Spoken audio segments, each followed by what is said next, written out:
Yeah, according to Bernard, Pierre also supplied all of the goods. But if the Marechaussee Phantom's records are correct, Pierre should have lost all access to the materials required to create the imitation synth. And the Institute has also not reported any theft of their stocks. The final question is, why did I sense that something wasn't right after hearing Bernard's testimony? Even more so than before.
Deductive mode deactivated.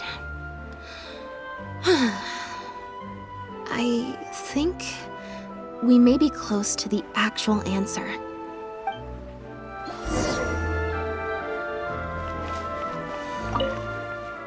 Now behave, and follow me to the interrogation room.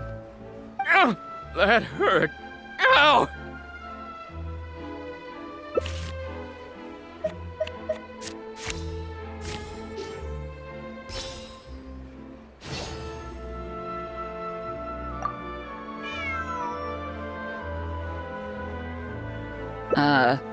Is there something else you need from me, Traveler? Huh? I see. It all makes sense now. Hey, what are you talking about? Look, even our confessed criminal here has no idea what you're saying. Because he has been kept in the dark all along. And I assume it's the same with Pierre.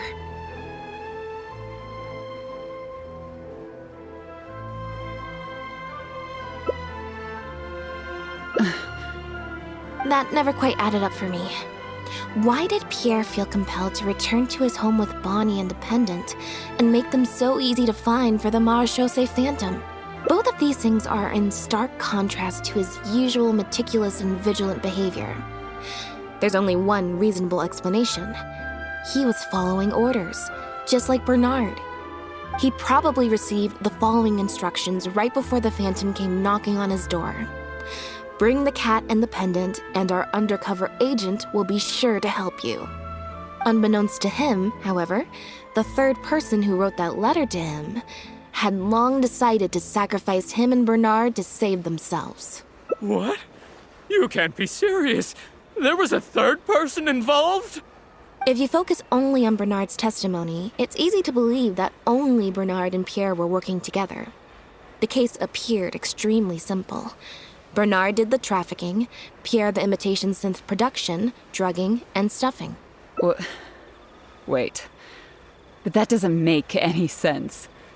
If that's the actual truth, then as soon as Pierre is caught, he'll explain his side of the story and the third person will... Yep, which is why the third person made sure that Pierre would never be found again. Once they had instructed Pierre to expose himself, the third person wrote to Pierre again, suggesting that everything had been taken care of, and he should take Bonnie and safely return to his base. Of course, Pierre's disappearance at such a sensitive time immediately made him a prime suspect. Knowing that Bonnie had last been seen with him, all the third person would have to do from that point on would be to lead the Phantom to investigate the Humane Society and get Bernard to confess the truth. Wait, so you're saying that the letter I received yesterday, the one that made me think Pierre was still alive, it was also sent by the third person? Is that what happened? I'll get back to headquarters right away and reinvestigate this case from the top. Chevra said that assumptions can be detrimental to solving a case. Someone among us, however, has been feeding us all kinds of preconceived notions ever since our first meeting. They suggested that Pierre's disappearance was an attempt to escape the judgment of the law, and that Pierre was a scion of the Lefebvre family. But if the disappearance is truly just a cover-up for a murder, then couldn't the true scion have been an illegitimate daughter, rather than an illegitimate son? Huh? Haven't you taken this joke a bit too far? You're right. I did let a lot of assumptions get to my head when I first started to talk to you about the case. I'll make sure to correct my behavior. You deliberately fed us lies, but even you could not control every last detail of your plan. There was a flaw in your scheme, and something didn't quite go as planned. Getting the Marechaussee Phantom to notice Pierre was only the first part of your plan. Had they failed to take notice of the Humane Society, they could have cast a wider net. And you couldn't predict what they might possibly find if given enough time. This, of course, was the main weakness of your plan. As someone accustomed to acting from behind the scenes, you didn't want to take the risk of personally proposing a raid on the Humane Society. So, you thought about pulling a few more strings, so all of the suspicion would point towards Bernard and his society. Once the Phantom expanded their search, it would only be a matter of time before they found Pierre's base. If a cat last seen with the suspect turned up dead at the imitation synth base, it wouldn't be long until the Phantom would figure out exactly how she had been mistreated and turn their eyes towards the one organization that has been sending boatloads of animals out of Fontaine. It was probably during your ambush of Pierre. You didn't even have the time to check if she had already been stuffed full of imitation synth.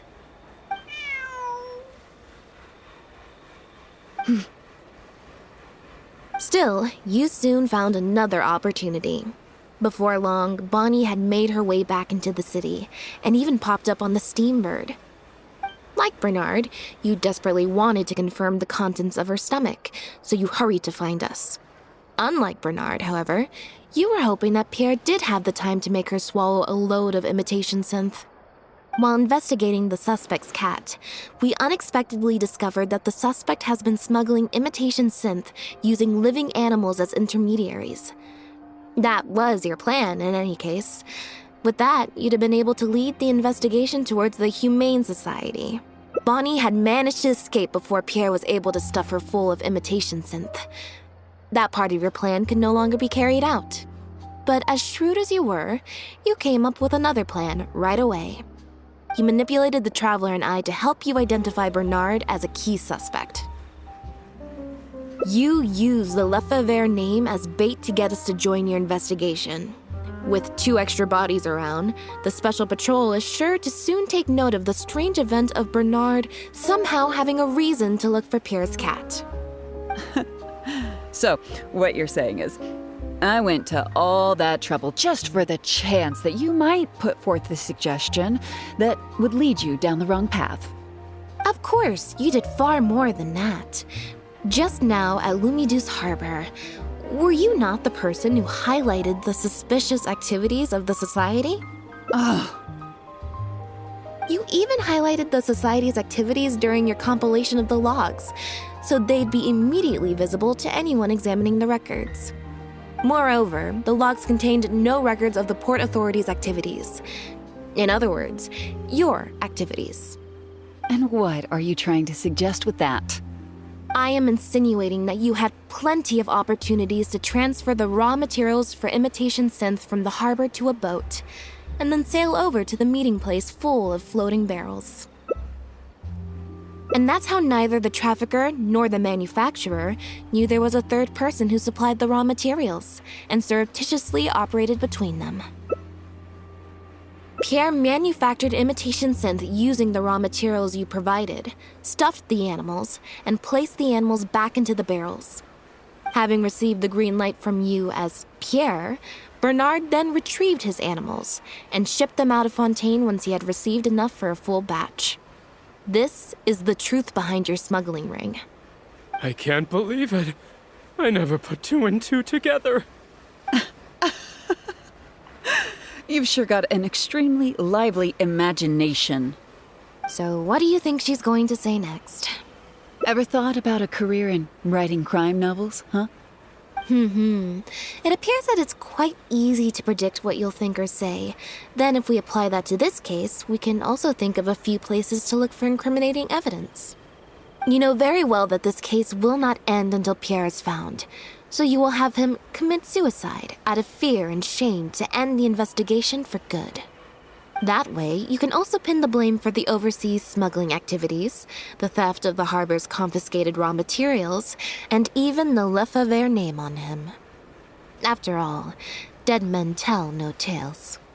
But you still want it to appear as if he had sent that last letter to Bernard, so you have to make sure he cannot be found until after Bernard has confessed to the authorities.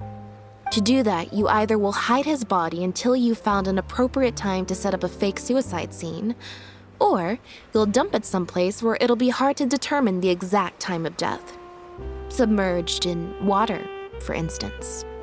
The location would ideally allow you to keep the body hidden for some time while also letting you keep an eye on it. There are only so many options to hide a person's time of death after all.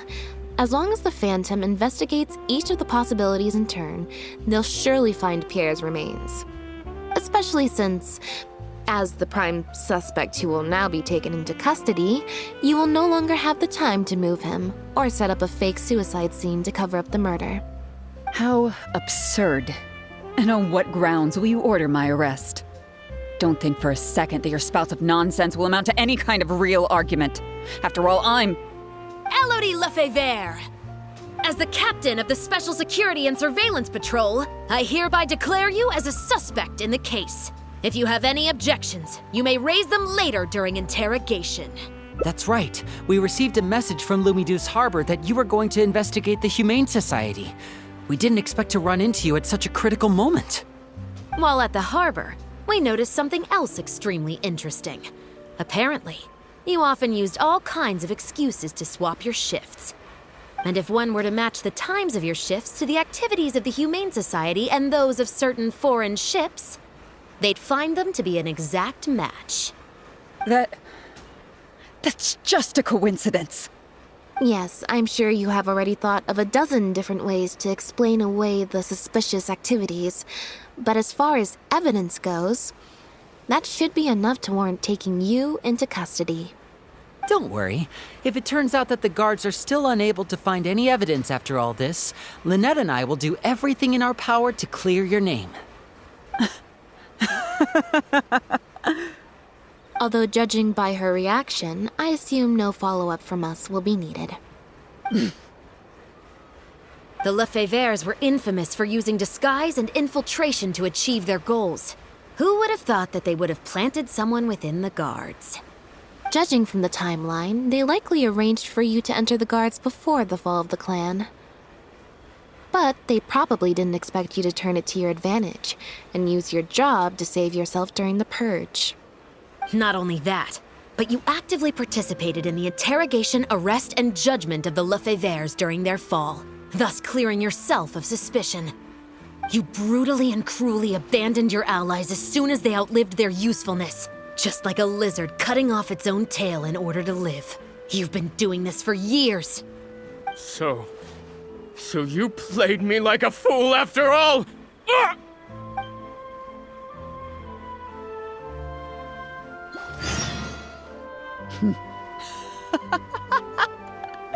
What was that word you used? Ally? You think that someone as foolish as him is worthy to call himself my ally? They were worthless scum, all of them. Not just Bernard and Pierre, but those Lefebvres too. They always just saw me as a tool. I lost all my chances of a normal life just because I was born into their lot. Not only that, but because they wanted me to become an undercover agent, they stripped me of my name, too. I had to live in constant fear of them while they were alive. And even once they were gone, I had to continue to bury my heritage and my name, always worrying that their enemies would come knocking at the door. Do you know anything about what I've been through over all these years? My life as the last Lefebvre?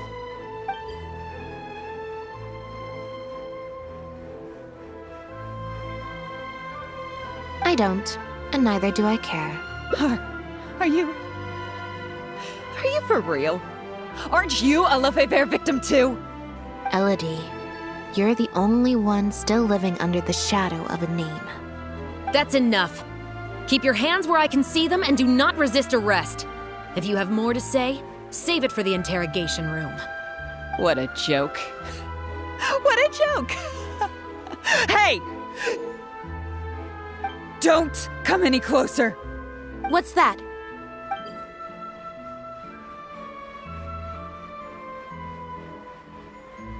Know what this is? I've secretly planted loads of explosives in the Humane Society. Just one step closer and...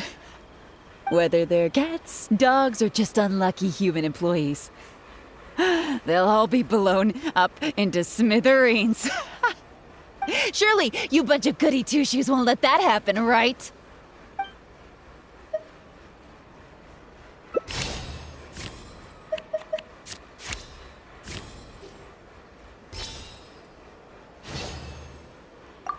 I can understand how you feel.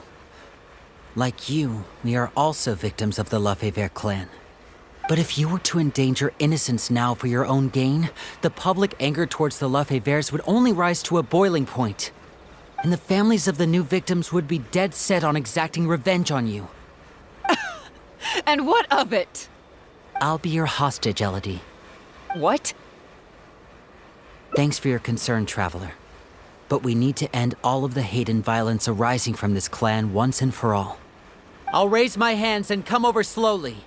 I promise that I'm completely unarmed. I'm watching you. Don't think for a second you can pull a fast one on me. That's right. Just keep your eyes on me. Don't look away.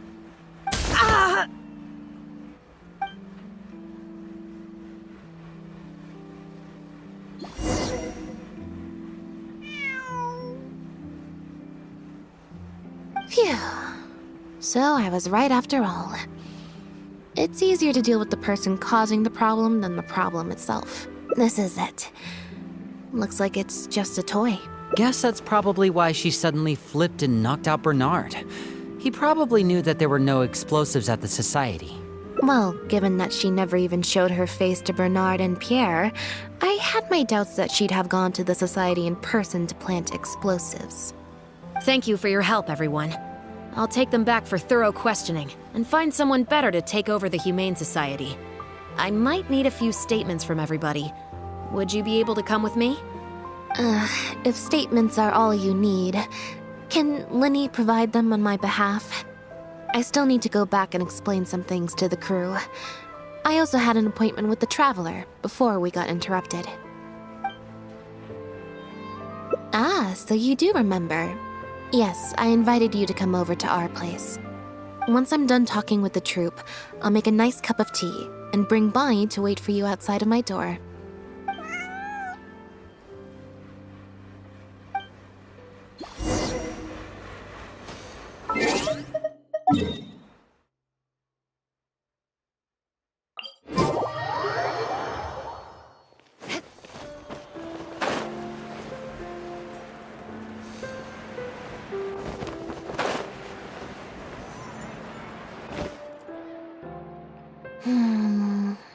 Black tea and a cute kitty. Truly the best combo for standby mode. Want some? I hope you'll like it. Not at all. Information is indeed very important, but if you were to try to collect every piece of information you come across, your efficiency would actually decrease. Plus, if you just think about it, what sounds more fun? Writing a statement or enjoying a tea party? Great answer. That'd be my pick too. Had we not run into that case, we could have spent the entire day like this. But now I'm running low on both time and energy. You're right. I can sense it. I'm recharging very quickly at the moment. Something about her rubbed me the wrong way since the very beginning. But to be more precise, It was probably around the time when I saw Bonnie try to get away from her. Elodie tried to get close, but Bonnie deliberately dodged her. Maybe Bonnie had tried to evade her before at Pierre's base. Or perhaps Bonnie just instinctively knew that she wasn't a good person. Not everyone who likes cats is a good person. But if cats like you, you're probably alright. Humans tend to overthink things, but cats rely on their instincts, and they're pretty sharp. I mean, just look at Bonnie. She took a liking to you the moment you met.